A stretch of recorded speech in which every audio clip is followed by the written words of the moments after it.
I guess you guys believe that Christ and the Most High are equal. Christ, the Father, and the Spirit. Sorry, who's the Most Christ, High? the Most High is the Most High. The Most High God. You said Most High. If I was like, who's the Most High?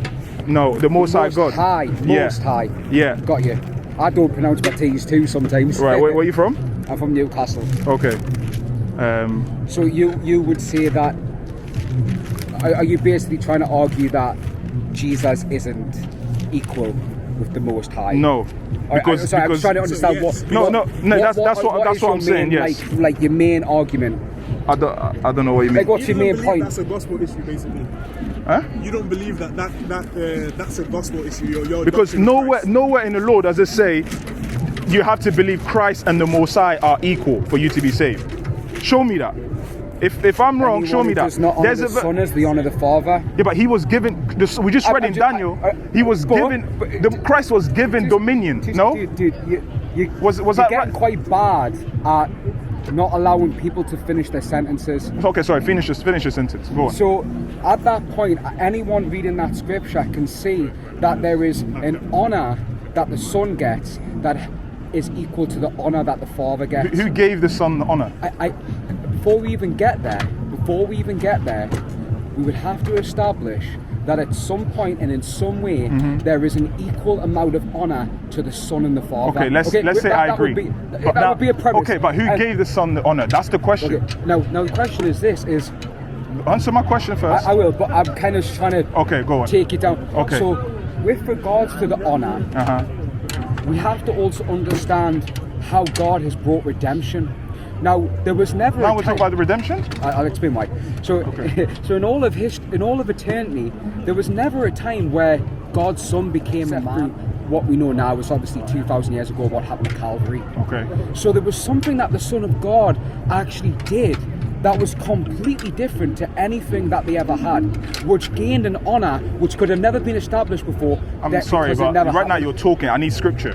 The Bible says in 1 Peter 4:11, if any man speak, let him speak as the oracles of God. So any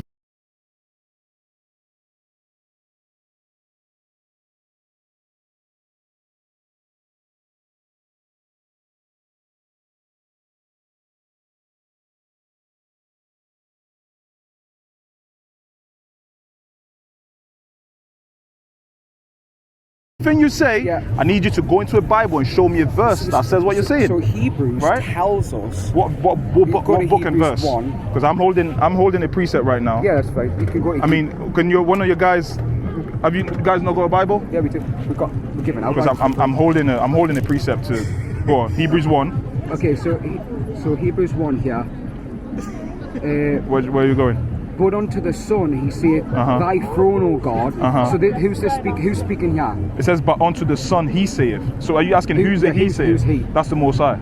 Okay, so the Most High says to the Son, Thy throne, O God. Is the Most High calling the Son God here? No. Okay. So okay. So okay. Why? Okay. I'm not because like anyone. I mean, you just went straight to that. If we read from chapter 1 all the way there, then we'll get the proper understanding of what's going on there. You just went straight to 8. I mean, let's do it. Let's go right at the beginning, right? So in these sundry times and divers manners breaking the times past unto the fathers by the prophets. Yeah. In his last days he's spoken us by the Son. He has the introduction of the Son. Yeah. Whom he have appointed heir of all things, by whom he also made the worlds. So wait, hold on. You're skipping through that. Well, so who made the worlds then? Well, the Most High through Christ, right? Dude, we're talking about this first. Yeah, I know, but we're just trying to get a bit of context. I get that, but I know you want to. But let's just get a bit of context. I want to break it down before we move to that. That's all.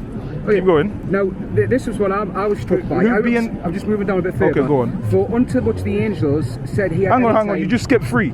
Yeah, no. Verse 3. Yeah, because this is where he starts making his argument of the difference between the angels and Christ. But that's not what we're arguing. We're talking about Christ and the Most High being equal. Yes, right? and the way that God displays that in Hebrews 1 is by making a distinction between the angels and Christ. Okay. That's like the whole point of Hebrews 1. He's basically saying, which of the angels did God ever do this? Like, did God ever say this? Right. And then in this one, he actually gets very clear because the Father says, let's say called the Most High. The Most High says of the Son, Thy throne, O God, is forever and ever, scepter righteous, scepter thy kingdom. Now, I see there that there's a distinction here between the Son and the Father, or Jesus and the Most High. And the Most High is happy to say, "Oh God." Oh God, yeah. Because what does God mean? What does God mean? Well, I mean, by scripture, what would you say God means? Well, if you don't know, say you don't know. What does God mean? I mean, the word God means power. That's all power. Okay. So the Messiah is calling God a power because he's given him power. Yeah. He has power. I mean, so are you saying here that when it says, "But unto the Son he saith, Thy throne, O power"? Yeah. Well, no, that's what God translates to. Okay. God means power. All right. So, like, why not just translate it like that, right? Because I don't know. Can I ask a question, right? Do you believe the Most High is God? Do I believe the Messiah is God? Yes. Yes, he's a power. Okay, I so- also believe Christ is God. I also believe us, the Israelites, we're gods. Okay. All right. Okay. Well, you're not. Well,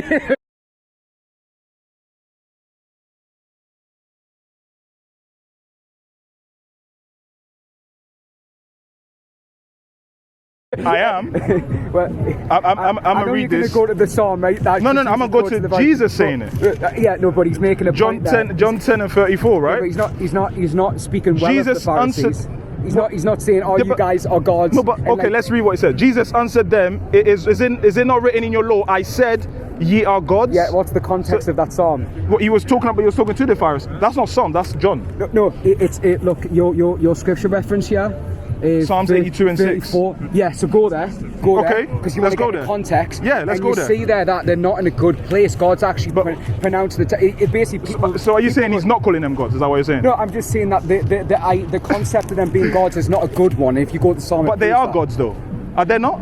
Well, first of all, it's small g. Of course. I never disagree that they're the Most High God. I said they're gods. Yeah, That's all I go- said. you can And you go to said the they're Psalm. not. Go Congratulations, you played yourself. to the Psalm. Psalms 82 and verse 6. I have said, ye are gods, and all of you are the children of the Most Read High. from verse 5. Of course, they know not, neither will they understand. Right. They walk on in darkness. All the foundation of the earth are out of course. Okay, now verse 5 there. Would you say that's a good place to be or a bad place to be? But that's actually irrelevant, though. Let's say it's a bad place. Okay, it's a bad place to be. It's a bad place to Shall I say be. this? What kind of vibe are you getting from that, like, context of Why? I'm gonna Psalm 86. say it's a bad place to be. Yeah, okay. Is he calling them gods? Yes or no? yes. That's my point. That's my point. Sorry, can I ask a question? Uh-huh. Is he called Is he called them gods in the sense that they are eternal? I mean, that's a good question. I'm not too sure about that. Okay, well, he is calling them gods. However, because are you eternal? Like, currently- you are the beginning. of course I had a beginning. Okay, right. So you would agree that the Most High God is different, at least in the sense that He was eternally there. Yes, he's the. Okay. You having a beginning doesn't make you not eternal. Okay. Like, for example, I'm gonna give you an example. You're not Yeah. gonna believe this. Christ Himself, He was made by the Most High. He is eternal. The Israelites were made by the Most High. The Israelites will be eternal. Their world is gonna But they last have forever. a beginning. Of course.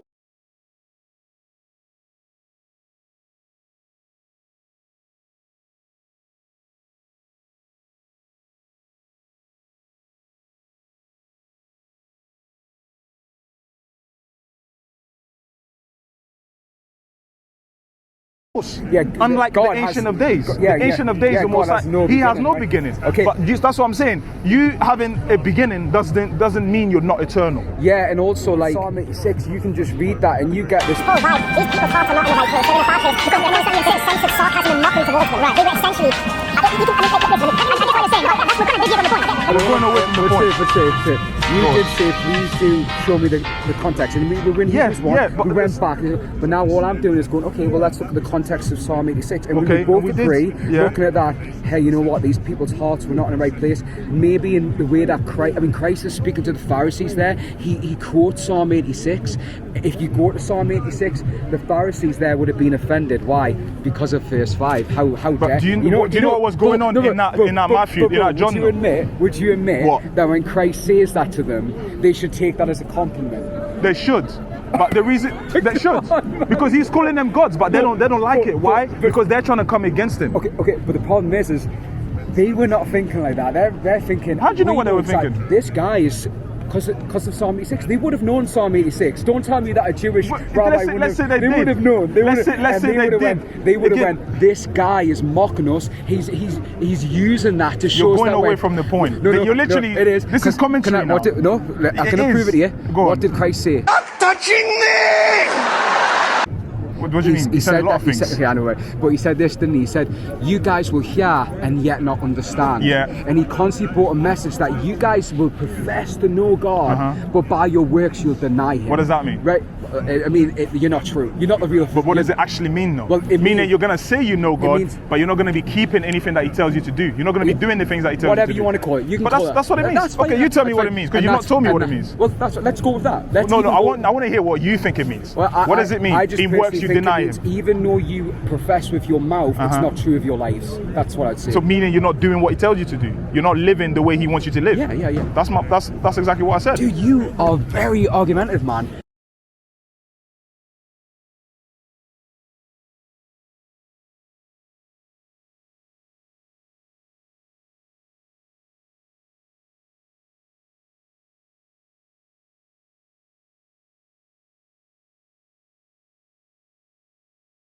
And I don't really feel like you. Something's not quite right, man. You're not giving me scriptures. That's the problem.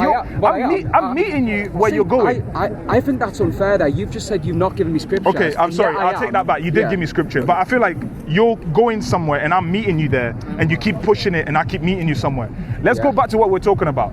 We were talking about Christ and the Most High being equal. Yes, right? He is absolutely. He is equal. I'm going to go to a verse. This is a verse I've been holding for a while now. Please break this down for me. We'll have to leave after this verse. John 14 and verse 28. Red letter. Christ is speaking, right? Yeah. Christ is speaking. It says, ye have heard how I said unto you, I go away and come again unto you. If you love me, you would rejoice, because I said I go unto the Father, for my Father is greater than I. Yeah. So how can Christ and the Most High be the same when Christ himself out of his mouth said greater than him? I'm sorry. Could I ask you, let me clarify just to get your understanding of it. Is he greater in always? Is the Father greater in always? The Father is greater than him in always, in every aspect. Is he greater in eternal? Like is Jesus eternal? Jesus is eternal. Okay, so because who gave him? So we definitely know this, that he's equal in eternality greatness.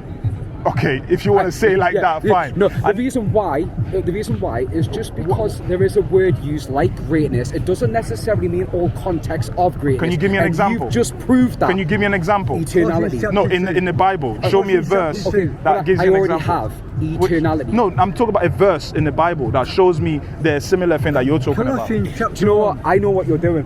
What am I doing? I know what you're doing. You make it like I've got a motive. I was here last week. You have. What's my motive? I know what you're doing. What's my motive? You're doing this thing where you say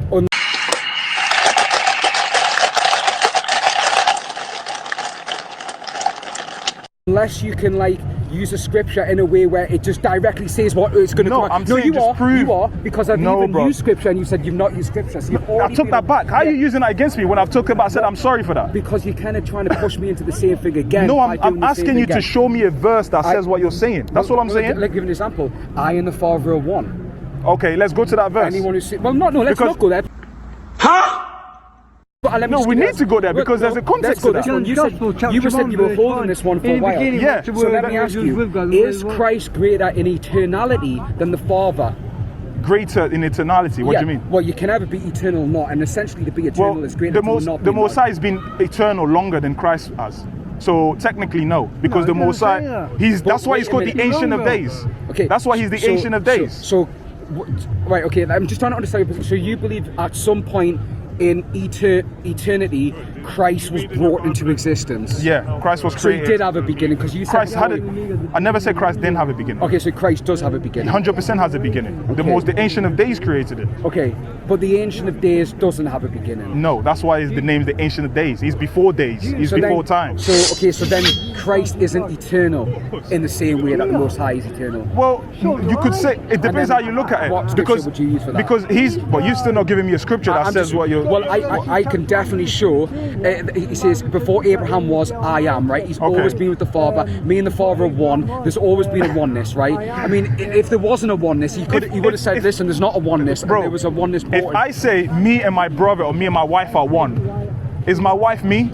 No, it just means we agree in one. We have the same mindset. We have the same mission, we're talking the about same goal. Humans that have a beginning. I'm talking about God who has no beginning.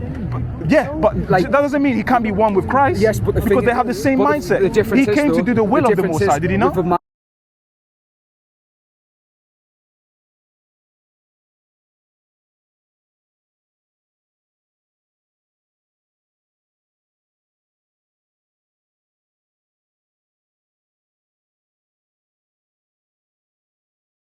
Man and a woman, they become one.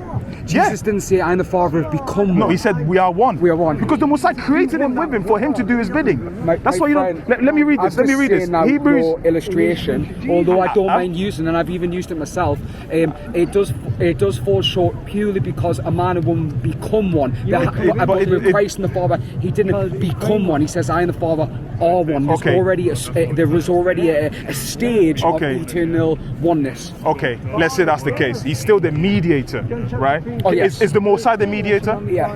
No. Is the Father the mediator? Christ is the mediator. Okay, so is the Father in that aspect? Is the Father and Christ the same? No. Okay, you just said they were the same earlier. No. I mean, this because you used the eternality example. You said, oh, they're eternal, right? So that means they're the same. Yeah. Now we're using the roles. Now we're using the idea of the mediator. Christ being the mediator. There is only one mediator between God and man, Jesus Christ. So how can they be?